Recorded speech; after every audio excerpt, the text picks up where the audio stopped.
Jesse and I are here with Greg Rogers. Greg's here visiting us today, and we came up with a few thoughts for a video.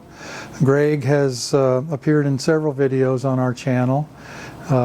Interestingly enough, we just saw each other a few days ago. We were in Hendersonville, North Carolina, where we both attended a small conference with Ian Stepler. That was a lot of fun. I really enjoyed that. We had a chance to get to know him. Yeah, I had dinner with Ian and listened to him give two presentations. That was in Hendersonville, North Carolina, and that was fun. I really enjoyed that. Anyway, Greg has some thoughts on oxalic acid as it relates to a video we put out a couple years ago. Safety measures. We're going to talk a little bit about lids on beehives, and I don't even know what to ask him. He has some thoughts, so I'm just going to let him think out loud and tell us what's on his mind. Well, here we are. It's December 5th, so you and I are probably both thinking, okay, it's time to do the oxalic acid treatments. And we're doing it today. The crew's out doing it today. Crew's doing it today, and you and me both probably, we're doing the vaporizer method, but we are not doing the dribble. Do you do the dribble at all, or just the vapor? I did the dribble for several years, a long time ago. Gosh, I'm guessing 20 years ago, and I absolutely, without a doubt, saw that after doing it one time, there was a loss of population. Mm-hmm. It told me that it absolutely was a little rough on the bees. Mm-hmm. One time, no problem. Two times, a problem. And so I thought from then on that I didn't want to use it in winter when you're trying to get those winter bees all the way to spring. Mm-hmm. Perhaps when you're growing new bees and bees are hatching, it's a non-issue, but I've just been leery of using it in winter since that one, well, it was more than one experience. I never saw dead bees on the ground, but I just come back and, something that was 7-frame cluster, after doing it twice, I'd come back and suddenly it's a 5-frame cluster, and just overnight almost. So that's made me a little shy of the dribble method. You have more experience than me. I did try it one year, I think, and I did see some bee kill, and it weakens them, I think, a little bit. As far as we understand, the vapor does little or no bee kill or any damage at all. I've never seen any issues. Even with a super overload of this stuff, I've never seen an issue. And when you do the dribble, of course, they found that you can only do it once. You definitely can't repeat it again anytime soon. And the beauty of the vapor is you can do it more than once. Yeah. In a matter of a few weeks, and there seems to be no harmful effect from doing it. Yeah. Interestingly, on the dribble too, I talked to the party that's the distributor of the oxybioxol, the labeled oxalic treatment, and they are developing a new they're developing the research found out that you can mix it with glycerin instead of mixing it with a 1-to-1 sugar solution like the label says. It's also possible to mix it with glycerin and you get the same result from a dribble. And it's shelf stable, so you can put it in a bottle and sell it because it's glycerin. Okay. And so I think they're working on that, where it will be available that you can buy it where it's already pre-mixed in a bottle, but they have to get the label change in order to be able to do that. So. Well, I'm not going to say I'll never use dribble again, but I know I met up with Randy Oliver in Virginia and chatted with him a bit and watched his presentation. He really likes the dribble method. Yeah. So, just because I say it isn't good doesn't mean necessarily you shouldn't use it. And we also don't know, does humidity have anything to do with it? Because Randy, is in a very dry climate. Yeah. And we're in a much wetter climate, so I don't know if that has any... I have no idea. I just know that my experience with it wasn't good several times in a row. And so you want to talk about... Sure. So one thought that came up after we did the video, and also just as a result of a couple other developments that have happened, of course, we're using this type of vaporizer that has a cap. And the cap, we put the oxalic acid in the cap and then put it on the vaporizer. A thing that's developed, and you've seen this and I've seen this, is that when you use this type of and not to pick on one brand or anything, but if you use this type of a vaporizer that has a cap on top, they have the potential to blow the cap off.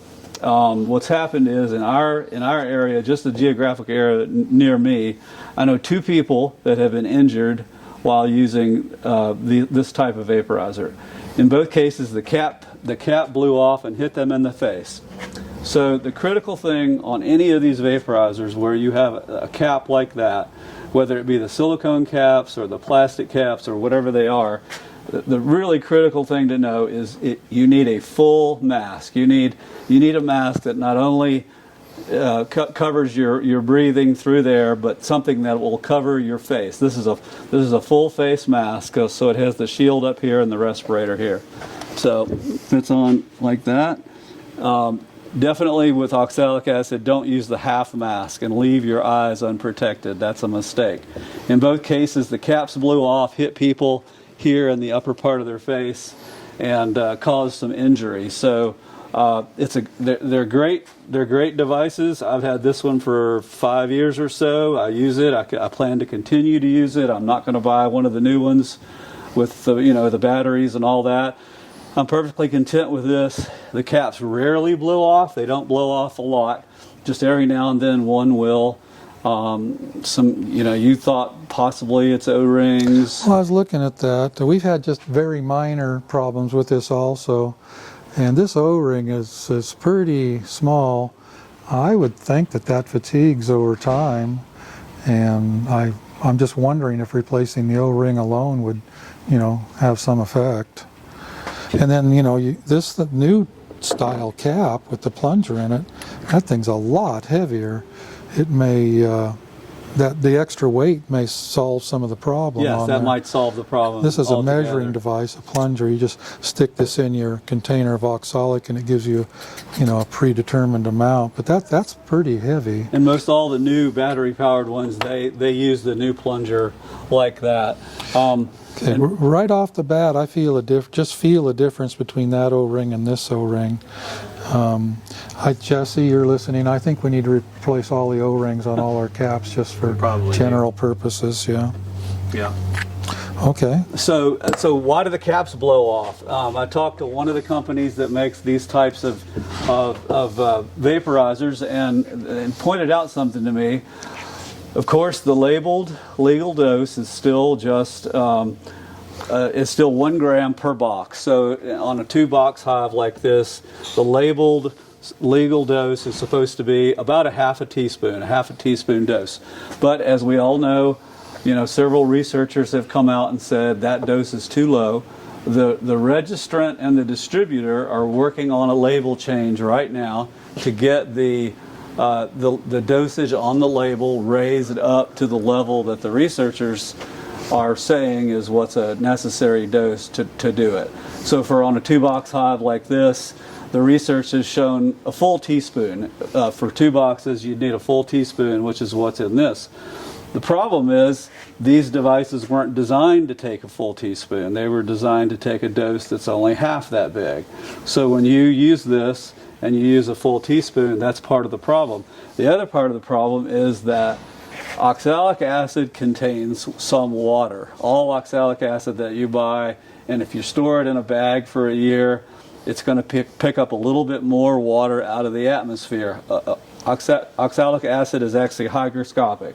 It wants to draw moisture out of the air. So when you put that into a vaporizer, not only do you end up getting vaporized oxalic acid, you also get steam or water vapor, because that water will also instantly vaporize. And I think that's probably part of the problem of why the caps blow off, is that you could have that extra shot of steam when you're using a bigger dose. You get an extra shot of steam and the cap will blow off. Sometimes they blow off and just go a short distance, but sometimes I've seen them really blow off and go further. Obviously, you need to keep this tube clean. And then when I would have the caps blow off, I would even check the tube, and I thought, okay, well maybe the tube is clogging up.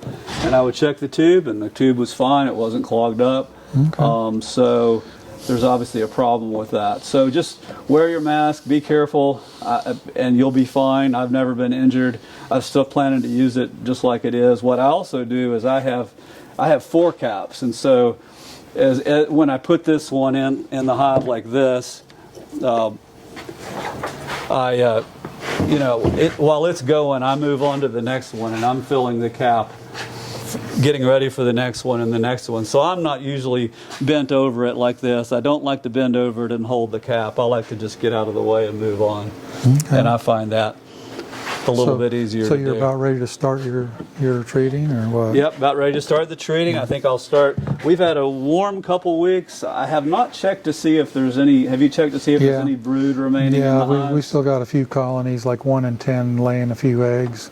Right. So what we're going to do, this happened 2 years ago, Jesse. We had a really warm December. Most colonies had a little bit of brood, and we just gave up and treated and thought, well, we're done. We'll have to worry about it later.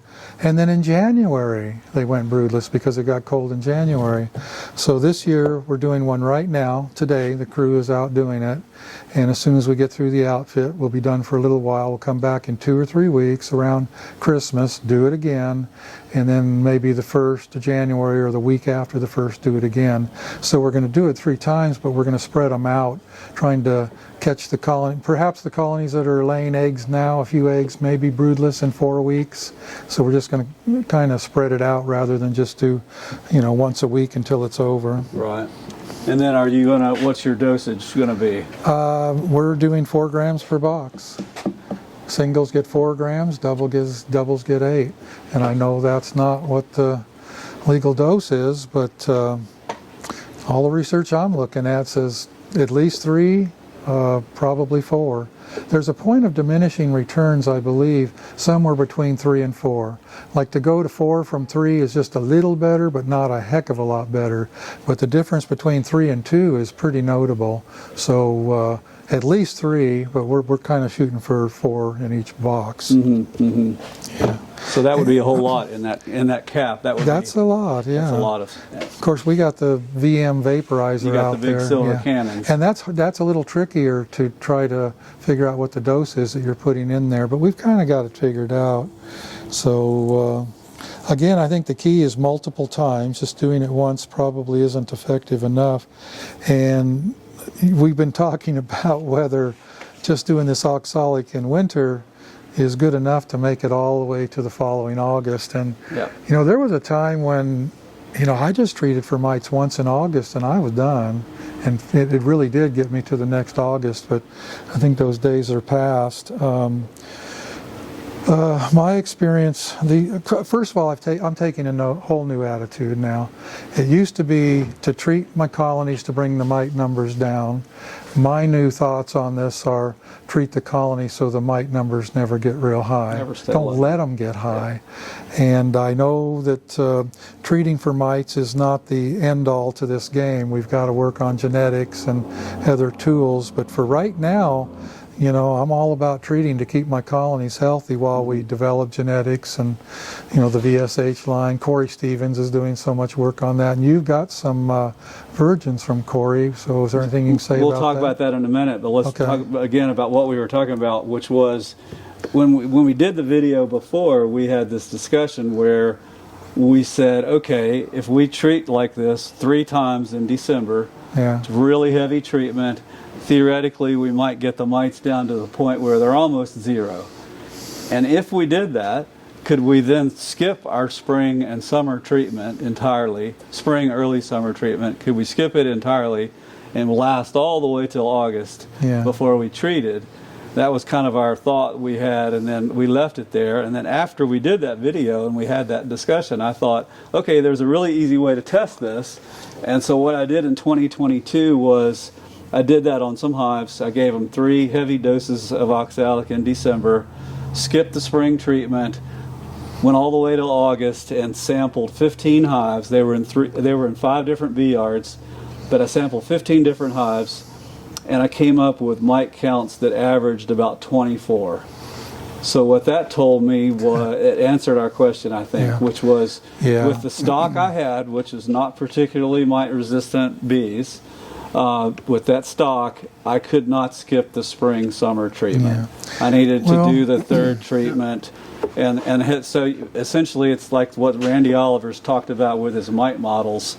On bees that don't have any mite resistance, we really need to be looking at, in a calendar year of 12 months, we need 3 treatments that will kill 90% of the mites. Of course, that could also be dependent on location. If Yes. you're in Canada, you know, there's Right. such a long broodless period that it could be very different up there. If you're in Florida, it might be 5. Yeah, it might be 5 Yeah. treatments, but for Yeah. us, I think, would you agree, we're kind of In our looking area, at that 3, yeah, I'm looking at 3 per year. Yeah, I don't want my mite numbers to get high. I want them to stay low enough to where the viruses don't get a foothold. And Yep. you know, when we've done this, we've let our mite numbers get a little too high at times, where you start seeing brood issues, viruses that some are explainable, some aren't. And in my experience, once you clear the mites out, it takes up to 5 or 6 weeks for those issues to disappear. Well, we don't have that kind of time in August. We need to have healthy bees raising our winter bees in September. So we need to come into August with something other than high mite numbers. Right. Now, right. Greg, before we go any further, you said 24. Is that for a 300 bee That sample? was a 300 bee sample, and we think of the threshold as 9. Yeah. So mine were coming in at an average of 24. Some of them were as high as 60, which is way, way too high. So what that told me was, again, we really need to do that spring, late spring, mid to late spring, early summer. We need another treatment in the middle there Yeah. in order to bring it down. So that's what I did this year on everything. Of course, the next question is, with what? So, of course, with what? And you're That's- working on that. And with we're the- working on that. You know, there's still all the standard choices. You know, for that spring, early summer treatment, you got all the same choices as with everything else. You have the thymol, you have the formic acid, you have the amitraz, you know, base, and you can do all those. And then this summer, I did a research project in cooperation with David Tarpey at NC State. We did a research project on the new oxalic glycerin extended release sponges, the stuff that Randy has worked so hard on. We did a full scale test of that in North Carolina this summer, and I did a test. I had 4 test groups. I had untreated controls. I used Formic Pro, 1 pad followed by a second pad 10 days later. The third group was oxalic glycerin, 2 wide pieces, and then the fourth group was oxalic glycerin with the 4 narrower strips on sponges. And so we tested all 4 of those groups, and we put the treatments in the latter part of May, and we'll let them go till August. And then we sampled all the hives in August. So you're going to share that data at the Expo, are you? So the first place we're going to share it is at the North American Bee Expo in January in Louisville, Kentucky. You and I are both going to be speakers there. Yeah, Looking forward to that. So we'll share it there, and hopefully at I'd like to do a few other bee meetings this winter or spring, and be able to share it with a few. And then the data will all be out there. The nice part was getting to work with, and this has been great, getting to work with David Tarpey at NC State, where you can take an untested or unregistered treatment. You can do the research if you're in cooperation with a university. And I asked him, I said, did I need an experimental permit to do this? And he says, no, you don't. You just need to work with me under my umbrella at NC State. And I point that out because people could do this in any state. And then I said, so I'm free to share the results after we're done with this experiment. He says, yes, as long as you're clear about that this is an unregistered treatment. And so we'll be sharing all that data on that. So that was very interesting. The hives, and the rest of my hives all across the operation that didn't get the oxalic acid, I treated everything with Formic Pro.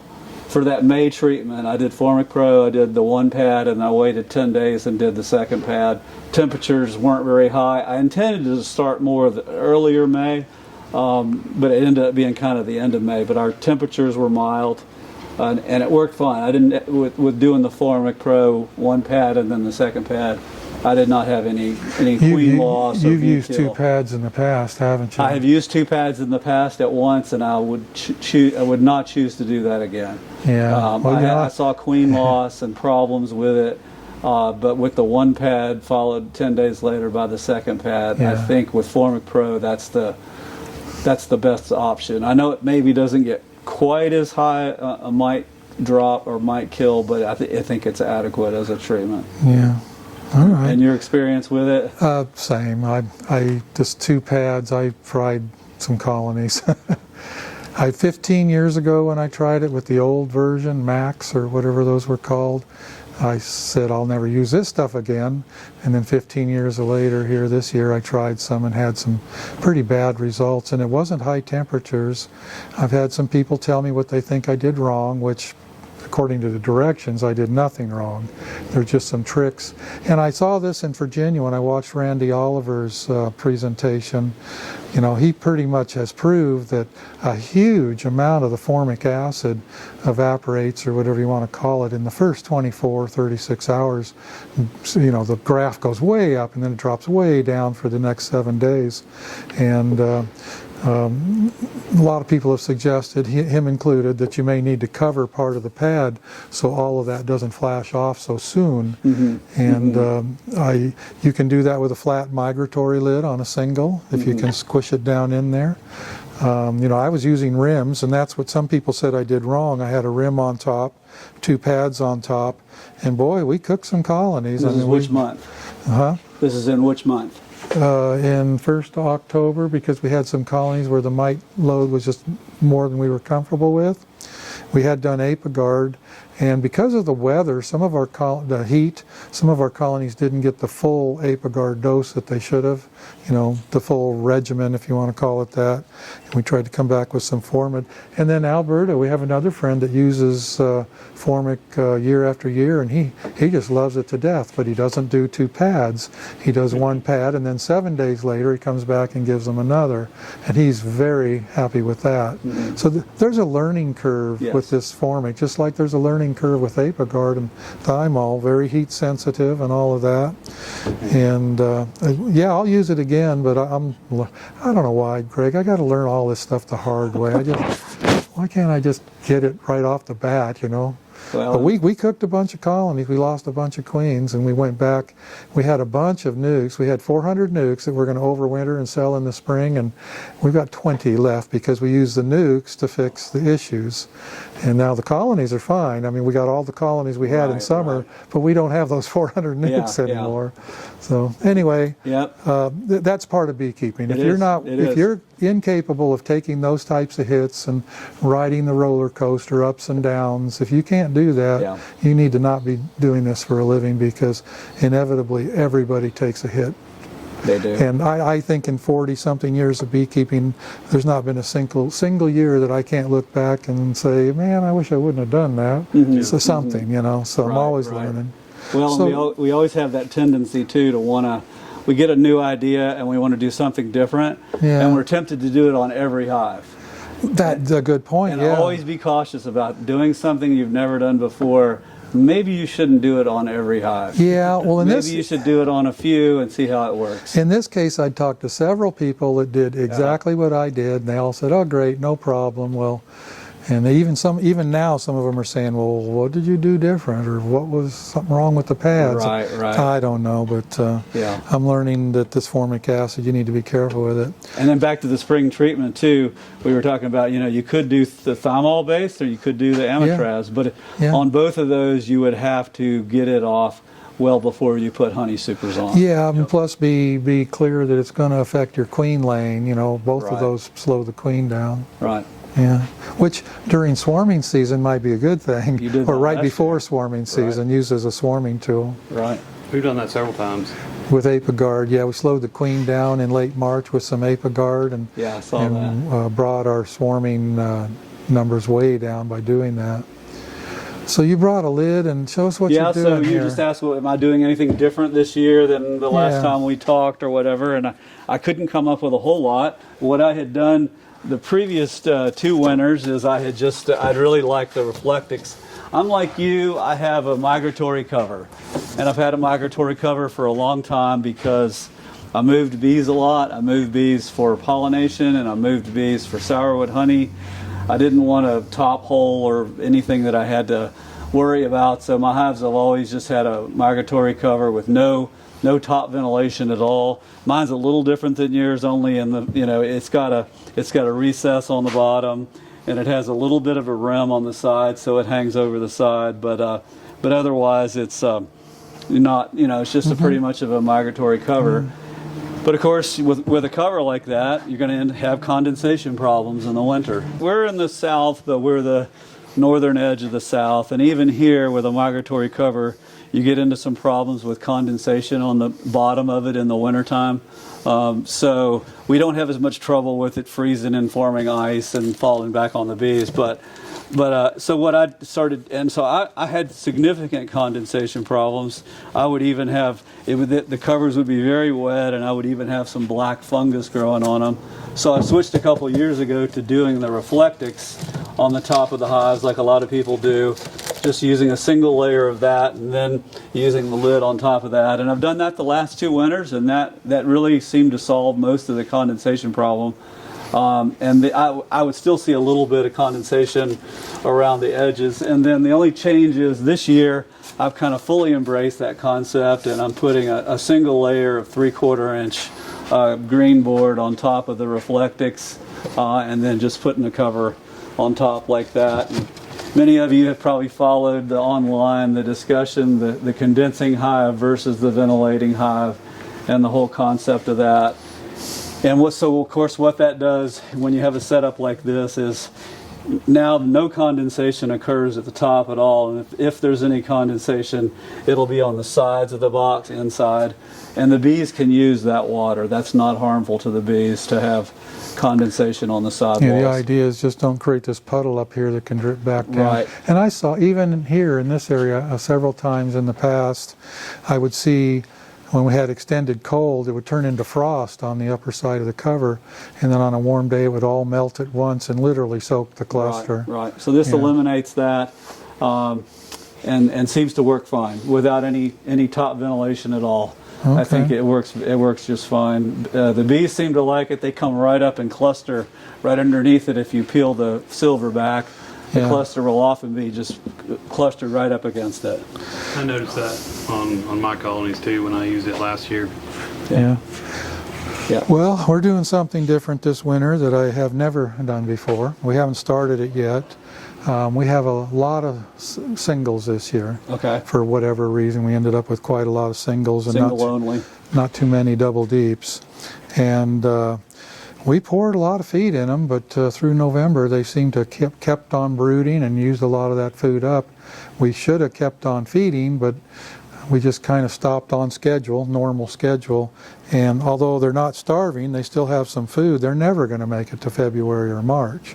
So we're actually going to put our rims back on and do some dry feeding up above. I don't want to do try to do sugar syrup in the winter. I have before. 2 or 3 years ago, we put some jars on a few just to give them a little bit. Did you shut that off? Yeah. And we're going to, I've already ordered a lot of 6,000 fondant patties from Strong Microbials. I'm going to start off with a patty with probiotics. It also has the apobiologics, is that how you pronounce that, in it? They're not cheap, but I figure with that one patty I can give them those 2 substances, compounds, and then we'll follow that up with dry sugar mixed with citric acid. I'm still looking very, very closely at the apple cider vinegar debate. A lot of people say yes and a lot of people say no, and by the time we do it in a month or something, I'll have decided what I want to do with that. So citric acid, apple cider vinegar, a little honey be healthy, mix it up in a concrete mixer with it comes out looking like wet sand, and give that to them instead of just dry sugar. And we will be doing that, and I'll show it on a video later when we crank that up. And Kent Williams, he's probably the most well-known for doing that, and he says, I talked to him twice about it on the phone recently, and he has extremely good luck with it, and so much so that he takes most of the honey away from his bees and overwinters them on purpose that way, and has very good luck.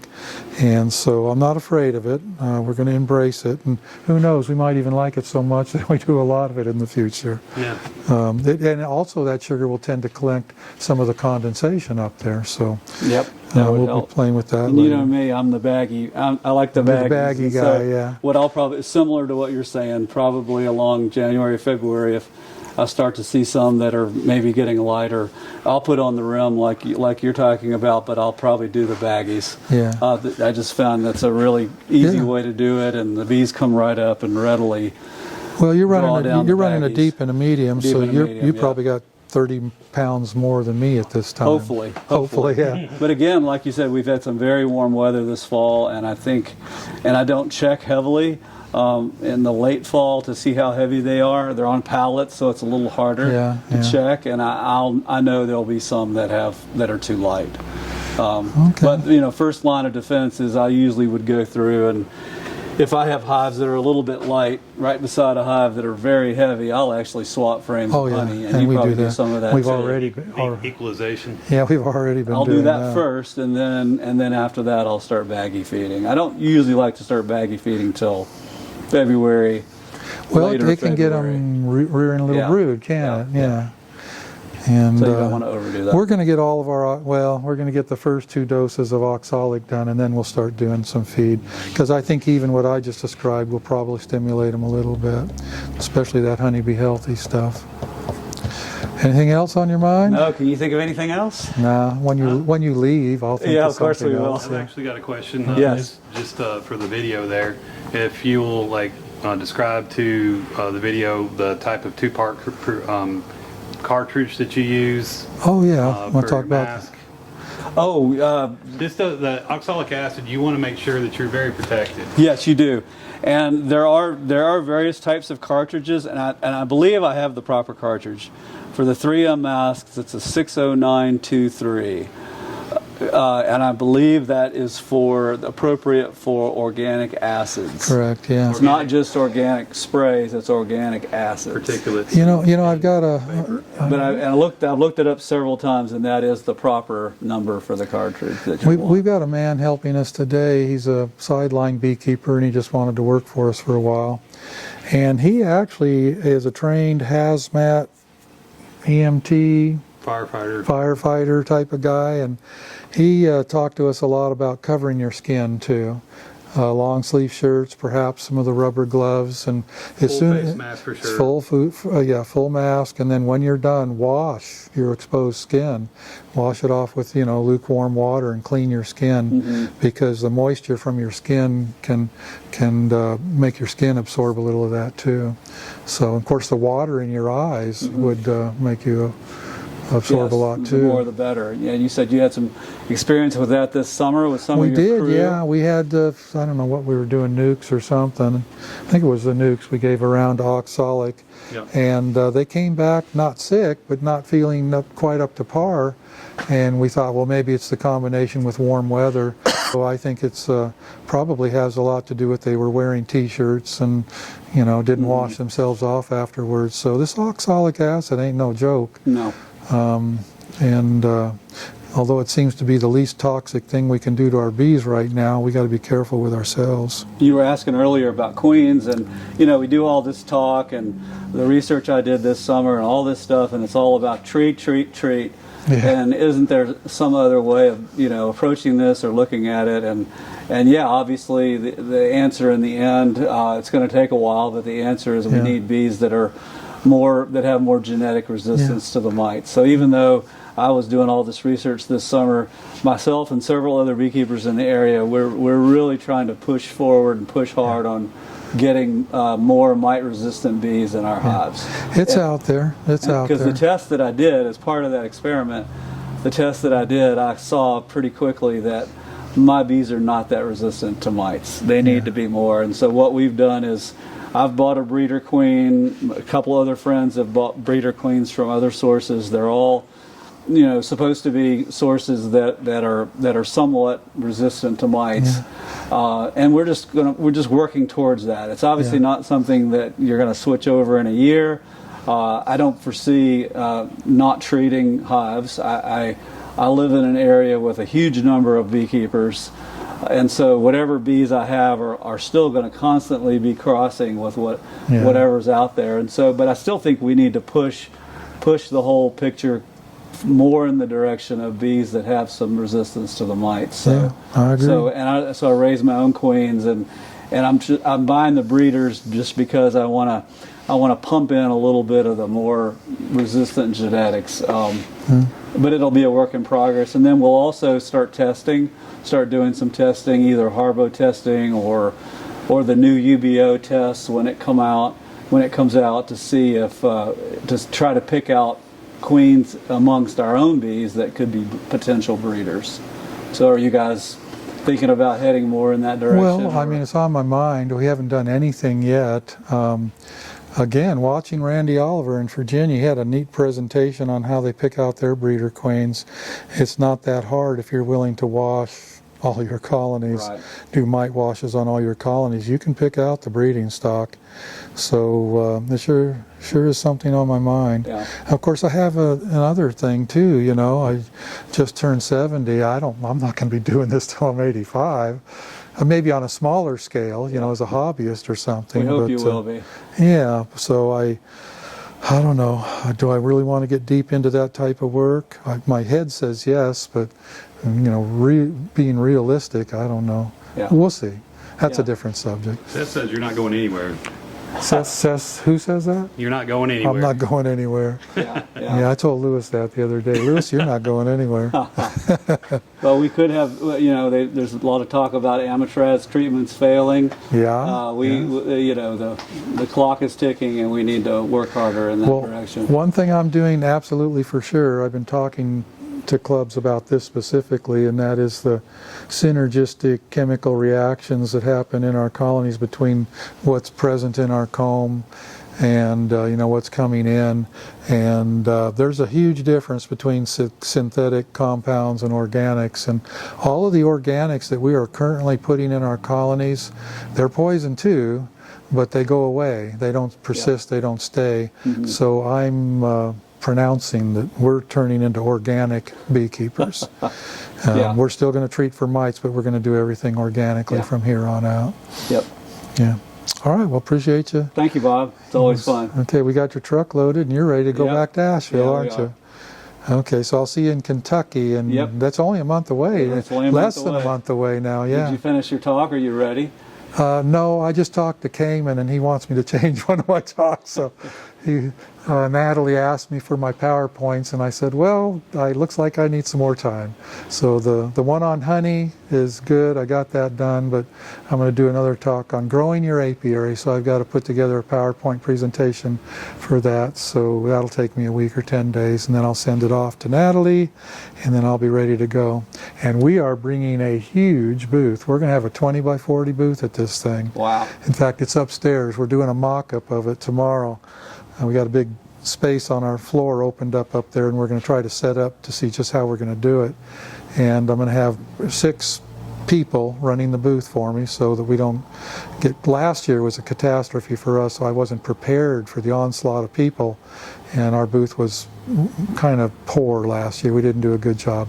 But this year we are. We're bringing all of our specialty products that we're well known for, all the HDO stuff, HDO lids, bottom boards, double screen boards, and quite a lot more stuff. We're going to have a big booth. Yeah. So it's going to be fun. Everybody's excited. Everybody's looking forward to it. Yep. You're going to speak on your mite treatments experiment. I'm going to do the honey and the grow your apiary, and 141 vendors so far. No way. Yeah. Yeah. And he last time I asked him, he was going to sell tickets up to 3,000, but if I know Cayman, he's going to let a few people talk him into more. And my phone's ringing. It's my wife. We're done. Actually, it's not. All right.